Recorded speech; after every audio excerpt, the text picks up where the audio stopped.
எங்கள் ஊரில் வந்து சேலத்தில் வந்து ஏற்காடுன்ட்டு ஒரு மலை இருக்குது. ஏற்காடு மலையில் பார்த்தீங்கன்னா நிறையா செக் டேம் கட்டப்பட்டது, மேலேருந்து கீழே வரைக்கும். தண்ணி நிறுத்தி தான் வரணும். ஏன்னா பூமி வந்து ஒரு ஸ்பஞ்ச் மாதிரி. இந்த வாட்டர் ஷெட் ஏரியாவில் தண்ணி மொல்லமாக நின்று கீழே போய் பூமிக்குள்ளே போய் ஊற்றெடுத்து ஆறு வழியாக ஓடி வந்து வானத்தோட உச்சியிலிருந்து கடலோட ஆழத்து வரைக்குமே ஒரு இந்த ஜர்னியை வந்து டிஸ்டர்பே பண்ணக்கூடாது. இப்போ உங்களுக்கு வெள்ளம் வந்துச்சு சென்னையில். நாங்களும் ரொம்பலாம் அப்படி அழுவலை, நீங்களாம் எங்களுக்கு அழுவுறது இல்லையே, நாங்களும் உங்களுக்கு அழுவலை. ஆனால் என்ன கொஞ்சம் மூங்கிலெல்லாம் இருந்தது, நிறையா மூங்கில் இருந்தது. சரி மூங்கில் போட் ஆச்சு பண்ணி அனுப்புவோன்ட்டு போட் செய்ய ஆரம்பித்தோம். எல்லாமே வந்து கேட்டாங்க, என்ன படல் செஞ்சு அமைச்சிட்டு இருக்க, ஒன்றும் பிரயோஜனப்படாது, தண்ணியெல்லாம் போயிடும், வேஸ்ட் ஆகிடும். இல்லைங்க இதை வச்சு வீடு கட்டிக்கலான்ட்டு ஒரு மூங்கில் சின்ன ஹட் போட்டு விட்டோம். மூங்கில் ஹட் போட்டு இப்போ மூங்கில் ஹட் வந்து கொடுத்துட்ருக்கோம், வேலை நடந்துகிட்ருக்கு.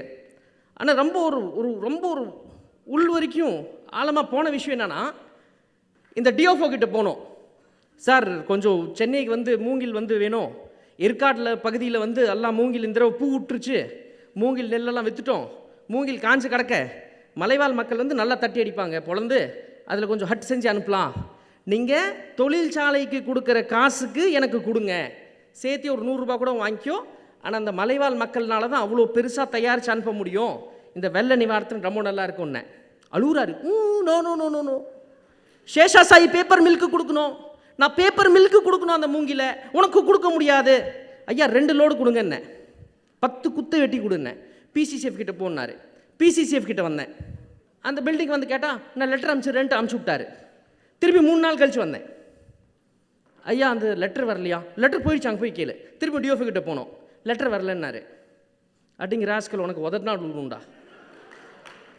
இல்லை இவ்வளோ அயோக்கியத்தனத்துக்கு ஒரு அரசாங்கம் வேலை செய்யுமா? இதோட அயோக்கியத்தனம் நம்மளால் பண்ண முடியுமா? பொது மக்களுக்காக நம்மளோட ஒரு மண் ஒரு தண்ணி பயன்படக்கூடாது. யாருக்காக பயன்படணும்? தொழிற்சாலைகளுக்காக பயன்படணும், பெரிய பெரிய கான்ட்ராக்டருக்காக பயன்படணும், நிறுவனங்களுக்காக பயன்படணும். காலையிலிருந்து தூர்வாரலன்ட்டு ஏரியில் தூர்வாரலன்னு பேசிகிட்டு இருக்கீங்க. ஏரி எல்லா ஏரியிலையும் தூர்வாரப்படுது. எதுக்காக வரப்பட்டது? நேஷ்னல் ஹைவே கட்டியிருக்காங்க பாருங்கள், 4 வேலேன்னு, எல்லாமே நம்ம ஏரி மண்ணை தூர்வாரி கட்டப்பட்டது. இந்த தூர் யார் வர்றது? யார் அவன்? மணல் கொலகாரன். இன்னைக்கு ஏரி மேலேயும் கை வச்சுட்டான். எங்க மண்ணை நீ எடுக்கிறதுக்கு யாரு? கார்பரேட் பணமும் வேணாம், கார்பரேட் மக்களும் வேணாம். எங்க மக்கள் கிட்ட பணமும் நிறையா இருக்கு, ஆனால் கோயில் கட்டிட்டு இருக்கோம். ஒரு சின்ன கிராமம் 50 லட்சம் 60 லட்சம் மாறி கோயில் கட்டிட்டு இருக்காங்க, ஆனால் குளத்தில் இருக்கிற மாதிரி தவிச்சிட்டு இருக்கு. இது மாறணும். நான் செத்துட்டேன்னா என் குழந்தைங்க நல்லா இருப்பாங்க, நிஜமாக நல்லா இருப்பாங்க. ஆனால் அப்பா எல்லாம் வாழலாம், அம்மா எல்லாம் வாழலாம், தண்ணி இல்லாமல் ஒரு நாள் வாழ முடியாது, காற்று இல்லாமல் சுவாசிக்க முடியாது ஒரு நாள், ஒரு நிமிஷம், ஒரு செகண்ட். ஆனால் எல்லாத்துக்கும் ஆசை இதாக இருக்குது, நான் தண்ணி கூட மண் கூட ஒன்றா வருது, இது பற்றி ஆசை இல்லையே.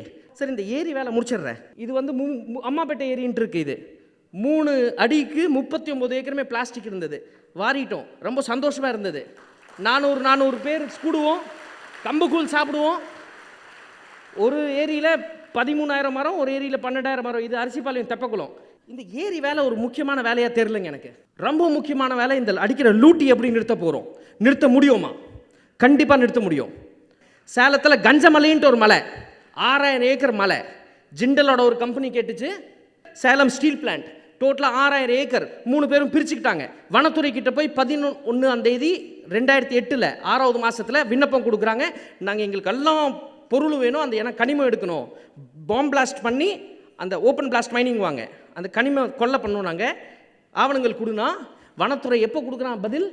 12ஆம் தேதி பதில் கொடுத்துட்றான் கையில், ஒரே நாளில் எல்லா ஆவணங்களும் கையில் கொடுத்துட்றான்.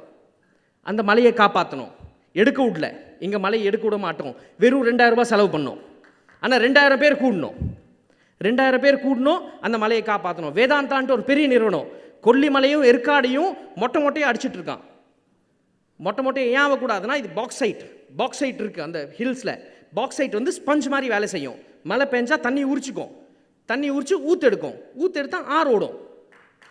இந்த பாக்ஸைட்டை வெட்டுறவனை 12 வருஷமாக கொல்லிமலையில் வெட்டிட்டு இருந்தான். வெறும் 8000 ரூபாய் செலவு. அந்த கம்பெனியை மூடிட்டோம். மால்கோங்கிற கம்பெனி மேட்டூரில் ஸ்டாப் பண்ணியாச்சு. சரி இப்படியே சண்டை போட்டுட்டு இருந்தா ஜெயிக்க முடிஞ்சது. தூர்வாரி ஏரிங்கெலாம் இப்போ எந்த ஏரி கொடுத்தாலும் டக்குன்னு சரி பண்ணிடுவோம். இப்போ பழைய பஸ் ஸ்டாண்ட் கேட்டிருக்கோம். நீங்கள் ஒரு 6 மாதத்தில் சேலத்துக்கு வந்தீங்கன்னா பழைய பஸ் ஸ்டாண்ட் ஒரு இன்டர்நேஷ்னல் சைட்டாக இருக்கும். ஒரு பக்கம் சண்டை போட்டுட்ருக்கோம், ஒரு பக்கம் ஏரியை தூர்வாரிட்டு இருக்கோம். 3வது பக்கம் ஒரு முக்கியமான வேலை, விவசாயம் நல்லா இருக்கணும், க்ரீன் லைஃப் ஸ்டைல் வேணும். இது ஒரு டிஃபிகல்ட்டான சுச்சுவேஷனாக நாங்கள் விறவை எரித்து கறி ஆக்கி மின்சாரம் தயாரிக்கிறோம். விறகுனா மரத்தை வெட்டுறது இல்லைங்க. எந்த விவசாயம் பண்ணாலும் உனிமுள் முளைக்கும், எந்த விவசாயம் பண்ணாலும் ஒரு ஆக்ரோ வேஸ்ட் வெளியே வரும். ஸோ இந்த விஷயத்தை ஏன் முக்கியமாக இங்கே சொல்லிட்டு இருக்கேன்னா, நியூக்ளியர் பவர் பிளான்ட் எவ்வளோன்னு கேட்டேன். 16,000 கோடி நாங்கள் 1 மெகாவாட்டுக்கு. பவர் டிரான்ஸ்மிஷன் லாஸ் போனால் 32 கோடி ஆகிடுது. ஒரு 32 கோடியில் ஒரு தொழிற்சாலை போட்டால் அது 32 கோடியில் 1 மெகாவாட் 2 மெகாவாட்டெல்லாம் போட முடியாது. 500 1000 அப்படி தான் போடணும். 16,000 கோடி முடுங்கி கிடக்குது. அடுத்த வாரம் திறந்துருவோன்ட்டு 3 வருஷமாக சொல்லிட்டு இருக்காங்க. 3 வருஷமாக அதே கதை கேட்டுட்டு இருக்கோம். ஆனால் நாங்கள் உருவாக்கின பிளான்ட்டு 2.5 கோடி 1 மெகாவாட்டுக்கு. வித்தியாசம் என்னன்னா 2.5 லட்சம் ரூபாய் பிளான்ட் போட்டிருக்கோம். பவரோட காஸ்ட், இதோட பவரோட காஸ்ட் பார்த்தீங்கன்னா 1 ரூபாயோட கம்மி, ஒரு யூனிட்டுக்கு 1 ரூபாயோட கம்மி. இதை யார் டிசைன் பண்ணாங்கன்னா, இன்னைக்கு கூகுளில் போய் டைப் பண்ணுங்க, ராய் சிங் தையா, பயோமாஸ் கேசிஃபயர் உருவாக்குனவர். ஸோ இதே மாதிரி பசுமை தொழிலில், காடு உருவாக்குறதுல, விவசாயம் பண்ணுறதுல லாபம் இல்லையா? லாபம் இருக்குது, லாபம் நல்லாவே இருக்குது. பசுமை எது இருந்தாலும் லாபம் இருக்குது. இங்கே இருக்கிற இளைஞர் எல்லாமே நீங்கள் வாழ்வாதாரத்தை ரொம்ப தாராளமாக பசுமையாக வாழலாம், நம்ம நல்ல லாபத்தோடு வாழலாம். நான் 1 லட்சம் ரூபா போட்டிருக்கேன், மூங்கில் ஃபேக்ட்ரியில் 20 பேருக்கு வேலை கொடுக்குறேன்.